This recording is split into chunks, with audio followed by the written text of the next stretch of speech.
Como decíamos ayer, estamos a finales del siglo XVIII, a bordo del navío San Telmo, un buque diseñado por el ingeniero naval Romero de Landa. Este siguió la tradición iniciada por Jorge Juan, dando como resultado un navío de 2 puentes y 74 cañones, una eslora de 52 metros, manga de 15,5 metros y 7 metros de puntal. El San Telmo era parte de una serie de 6 navíos que se había iniciado con el San Ildefonso, buque que le dio nombre a la serie, conocida como Ildefonsinos. Lo característico de los diseños de Landa fue que proporcionaban una mayor manga a las naves sin llegar a los niveles de los astilleros ingleses, lo que permitía conseguir un equilibrio entre estabilidad y velocidad, convirtiendo a los Ildefonsinos en uno de los mejores diseños navales de finales del siglo XVIII. De esta forma, el San Telmo, como el resto de la serie, resultó ser un buque estable, rápido y maniobrable, consiguiendo una velocidad máxima de unos 14 nudos. Entre 1797 y 1799 encontramos al San Telmo en Cádiz, con la escuadra del teniente general Don José de Mazarredo, bloqueada por la británica de John Jervis. Tras librarse del bloqueo en mayo de 1799, zarpó de Cádiz para unirse en el Mediterráneo a la flota francesa. En su viaje, el San Telmo tuvo que hacer frente a un duro temporal a la altura de Málaga, donde quedó a merced del temporal al haber sido desarbolado de todos sus palos. El 17 de mayo, la tripulación del navío español avistó Orán, en cuya boca consiguieron dejar caer el ancla, comenzando los trabajos de reparación la mañana del 18. Fue mientras realizaban dichos trabajos cuando apareció una fragata británica de 40 cañones que, al ver el estado del San Telmo, pensó que sería una presa fácil. Pero el contundente fuego español hizo que se lo pensara mejor y se retirara con graves daños. Tras la pequeña escaramuza, los españoles terminaron de realizar las reparaciones y consiguieron llegar a Cartagena. Allí, junto a la escuadra de Mazarredo, fueron reparados y se incorporaron a la flota francesa. La combinada partió rumbo al puerto de Brest, donde fueron bloqueados por los británicos. Finalizada la guerra, el San Telmo regresó a Ferrol y su comandante, Martínez, dejó el mando para mandar la fragata Perla y llevarla a Cartagena. El San Telmo permaneció en Ferrol desarmado cuando tuvo lugar la batalla de Trafalgar, volviendo a la actividad en diciembre de 1809, con la misión de transportar caudales y víveres a los ejércitos. En 1810 se encontraba en el puerto de Cádiz cuando la ciudad fue asediada por el ejército francés.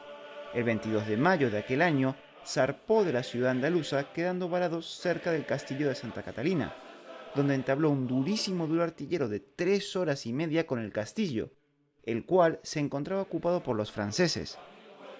Tras el duro combate, el San Telmo quedó a flote y fue remolcado hasta la Carraca, zarpando de nuevo el 23 de mayo rumbo a Cartagena, llegando a destino 4 días más tarde.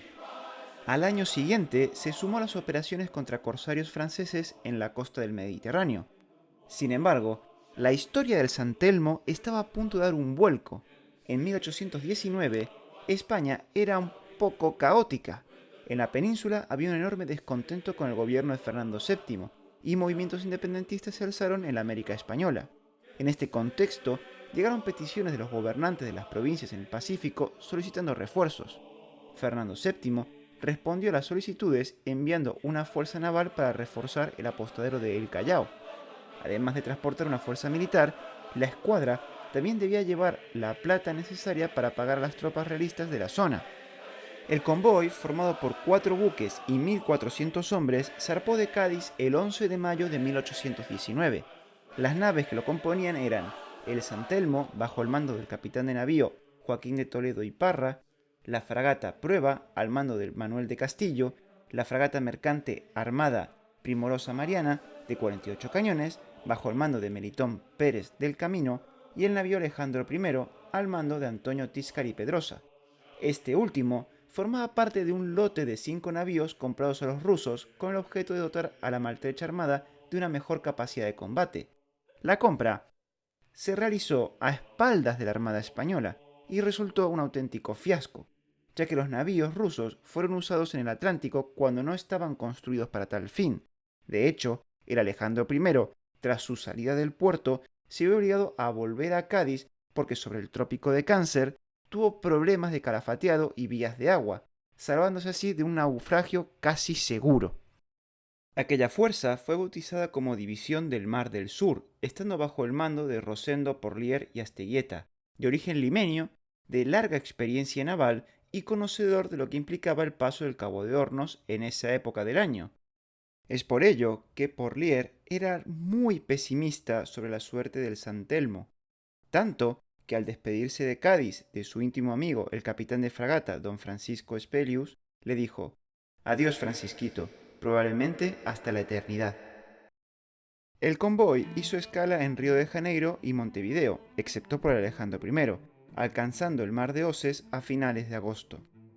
Aquellas aguas, bajo las cuales yacen cientos de naves, no eran aptas para cualquiera. Solo los mejores marinos, con naves preparadas, podían surcarlas. A pesar de encontrarse con fuertes temporales, las naves consiguieron mantenerse juntas y penetrar en el mar de Oces.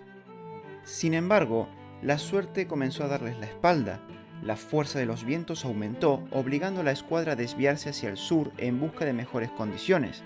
Sin embargo, solo encontraron mal tiempo y tormentas que dispersaron las naves y causaron importantes daños al San Telmo. Este se separó del resto de la escuadra y fue visto por última vez desde el Primorosa Mariana, en mitad de un fuerte temporal el 2 de septiembre.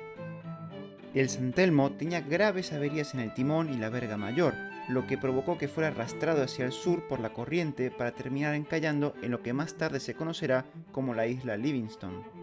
Solo las dos fragatas consiguieron por separado dar noticia al puerto de destino, el Callao.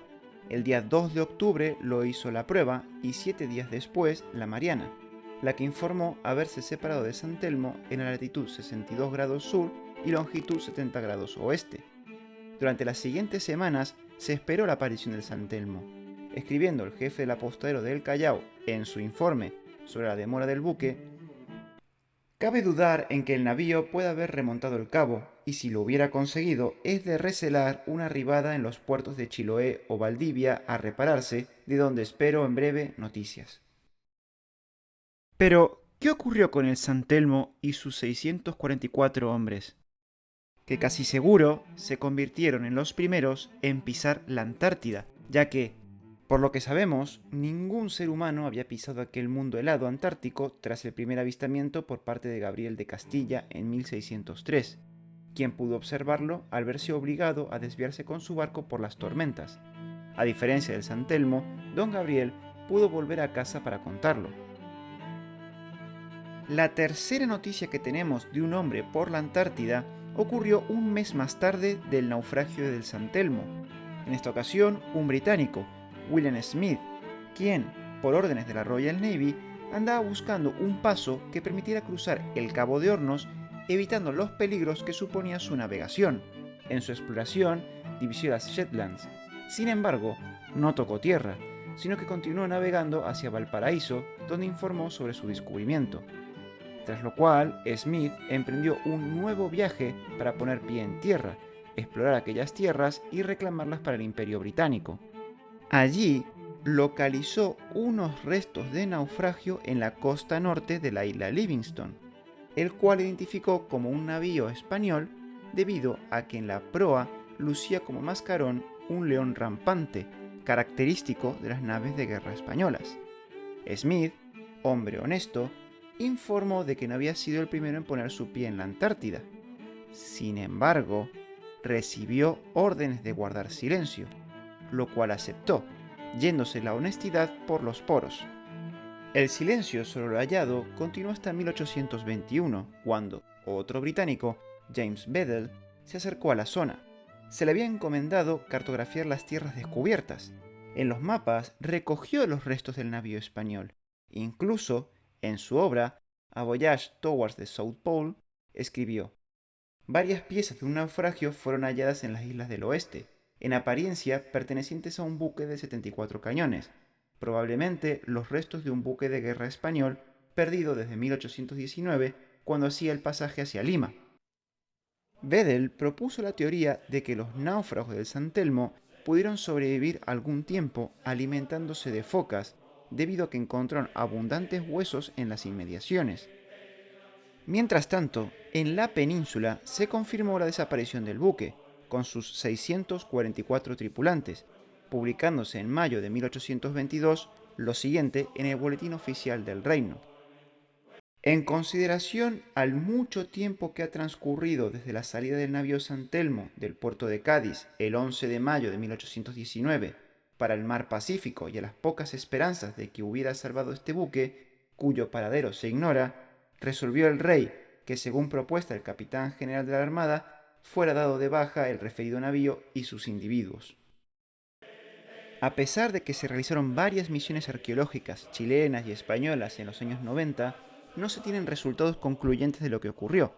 Posiblemente, los 644 marinos que componían la tripulación murieron de hambre y frío rodeados por gélidas aguas, aunque ciertas teorías señalan la posibilidad de que pudieran haber construido una balsa con la que intentaron huir. Como en tantas ocasiones, el mar está lleno de leyendas y misterios todavía por aclarar. Lo ocurrido con el San Telmo está todavía por descubrir. Sin embargo, lo que sabemos seguro es que los ingleses intentaron anotarse el tanto de ser los primeros en pisar aquellas tierras, pero, como venían haciendo, pisaron aquellas tierras, pero tras la huella de los españoles.